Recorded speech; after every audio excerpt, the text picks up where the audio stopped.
Hello guys, నేనైతే ఈ రోజు కీసరగుట్టకు వచ్చేసాను. ఇక్కడే రామలింగేశ్వర స్వామి టెంపుల్ ఉంటుంది. ఈ టెంపుల్ కి ఎలా వెళ్ళాలి, ఈ స్థల పురాణం ఏంటి, అన్ని డీటెయిల్స్ ఈ వీడియోలో ఎక్స్ప్లెయిన్ చేయబోతున్నా. ఇక్కడ మీరు చూస్తుంది తోరణము, ఇదే ఎంట్రన్స్. ఇంకా కీసరగుట్ట కీసర అనే విలేజ్ లో ఉంది. మెడ్చల్ మల్కాజ్గిరి డిస్ట్రిక్ట్ కిందికి వస్తుంది. ఈసీఎల్ క్రాస్ నుంచి 242 బస్ నెంబర్ ఈ యొక్క కీసరగుట్టకు వస్తుంది. ఈసీఎల్ క్రాస్ నుంచి అరౌండ్ 12 కిలోమీటర్స్ ఉంటుంది. సెంట్రల్ హైదరాబాద్ నుంచి అరౌండ్ 30 కిలోమీటర్స్ ఉంటుంది. సో బస్ లో రావాలంటే ఖచ్చితంగా మనం ఈసీఎల్ క్రాస్ కి రావాలి. ఈసీఎల్ క్రాస్ నుంచి ప్రతి 1 అవర్ కో బస్ ఉంటుంది. ఇదే రామలింగేశ్వర స్వామి టెంపుల్. ఇప్పుడు నేను చూపించే ప్లేస్ నుంచే మీరు నడవాలి. ఇదే నడక మార్గము. ఈ స్టెప్స్ ఎక్కి స్ట్రైట్ గా వెళ్ళొచ్చు టెంపుల్ కి. ఓన్ వెహికల్ వచ్చిన వాళ్ళు కొండ మీద కూడా వెళ్ళొచ్చు. సో ఇదే రోడ్ మార్గం. ఇదే టెంపుల్ అయితే కొండపైన ఉంటుంది. చాలా కోతులు చూడొచ్చు మనం ఇక్కడ. ఒకప్పుడు ఇదంతా ఫారెస్ట్. ఈ టెంపుల్ ని 5th to 6th సెంచరీ మధ్యలో కట్టారు. కంప్లీట్ ద్రవిడియన్ స్టైల్ ఇది. స్టెప్స్ అయితే చాలానే ఉన్నాయి ఎక్కడానికి. నేనైతే వయా రోడ్ వేనే వెళ్ళిపోయాను. రోడ్ వేలోనైతే మంచి నేచర్ బ్యూటీ చూడొచ్చు. చూపిస్తాను నేను మీకు. మనకు రోడ్ వేలో ఇలాంటి బ్యూటిఫుల్ సీనరీస్ కనబడుతుంటాయి. నేను అరౌండ్ సాయంత్రం 4 o'clock వరకు వచ్చేసాను. ఈ టైం కి మొత్తం వెదర్ అంతా క్లౌడీ ఉంది మంచిగా. ఈ టెంపుల్లో చాలా పురాతనమైన శివలింగాలు ఉంటాయి. ఇదే కార్ పార్కింగ్. రోడ్ వేస్ లో వచ్చిన వాళ్ళకి ఇది కార్ పార్కింగ్. హైదరాబాద్ నుంచి ఒక డివోషనల్ వీకెండ్ స్పాట్ అంటే ఇదే బెస్ట్ వీకెండ్ స్పాట్ అని చెప్పాలి. ఈ టెంపుల్ లో అయితే పురాతన శివలింగాలు చాలా ఉంటాయి. ఎక్కడ పడితే అక్కడ టెంపుల్ ఆవరణలో ఉంటాయి అనమాట. అవి ఎందుకు అలా ఉంటాయో నేను ఈ వీడియోలో ఎక్స్ప్లెయిన్ చేస్తాను. ఇంత బ్యూటిఫుల్ ప్లేస్ ముందట నాకు కూడా ఒక పిక్ దిగబుద్ది అయింది. సో నేనైతే ఒక పిక్ దిగేశాను ఇక్కడ. మీరు కూడా ఈ లొకేషన్ లో ట్రై చేయండి.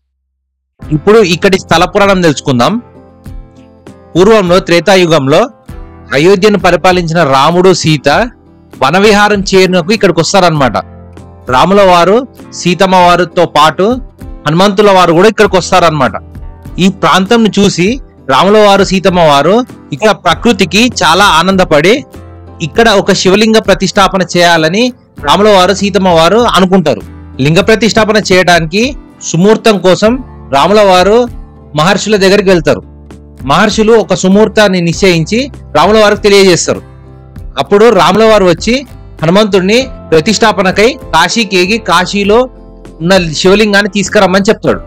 అప్పుడు హనుమంతుల వారు వాయు మార్గంలో కాశీకి వెళ్తారు. కాశీకి వెళ్లిన హనుమంతుల వారు ఇక్కడ లక్షలాది శివలింగాలను చూసి ఏ లింగాన్ని తీసుకురావాలో తెలియని అయోమయ స్థితిలో పడిపోతారు హనుమంతుల వారు. ఆ ఒక్క శివలింగం ఈ లక్షలాది శివలింగాలలో ఏ శివలింగమో తెలియక హనుమంతుల వారు 101 శివలింగాలని తన తోకతో చుట్టి వాయు మార్గంలో బయలుదేరుతారు. మహర్షులు నిశ్చయించిన ముహూర్తంలో రాముల వారు లింగ ప్రతిష్టాపన చేయాలని హనుమంతుడి కోసం చూస్తూ ఉంటారనమాట.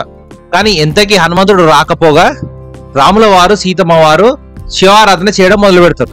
ఆ పరమేశ్వరుడు ప్రత్యక్షమై శివలింగ రూపంలో దాలుస్తాడు.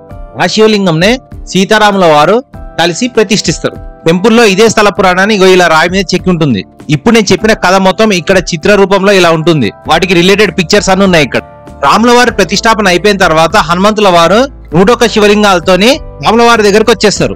ఇక్కడ విషయం తెలిసిన హనుమంతుల వారు తను తెచ్చిన 101 శివలింగాల్లో ఏ ఒక్క శివలింగము ఉపయోగపడలేదనే బాధతో హనుమంతుల వారు తన తోకతో ఆ 101 శివలింగాలని ఆ ఆవరణలోనే అక్కడక్కడ విసిరేస్తారు.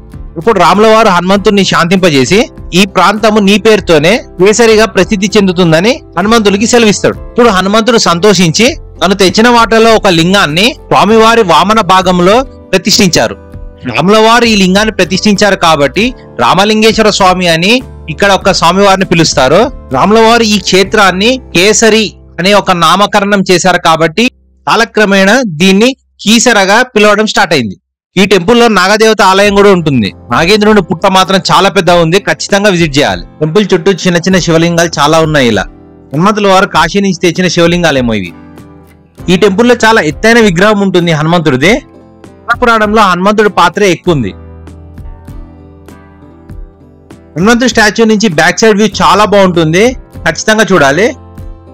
ఈ ఏరియాలో కూడా చూడండి, చాలా శివలింగాలు కనబడుతుంటాయి. ఇక్కడ అన్ని పురాతనమైనవి, చాలా వరకు శిథిలం అయిపోయినాయి.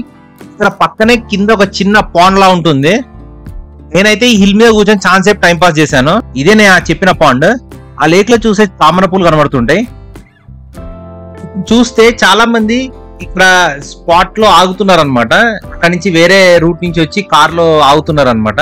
సో చూడండి, ఆ రూట్ అయితే నేను వెళ్ళలేదు, నాకు ఐడియా లేదు. కాకపోతే మీకు టైం ఉంటే అటు నుంచి ఎక్స్ప్లోర్ చేయండి ఒకసారి. ఇది కూడా ఒక వ్యూ పాయింట్ అయి ఉండొచ్చు.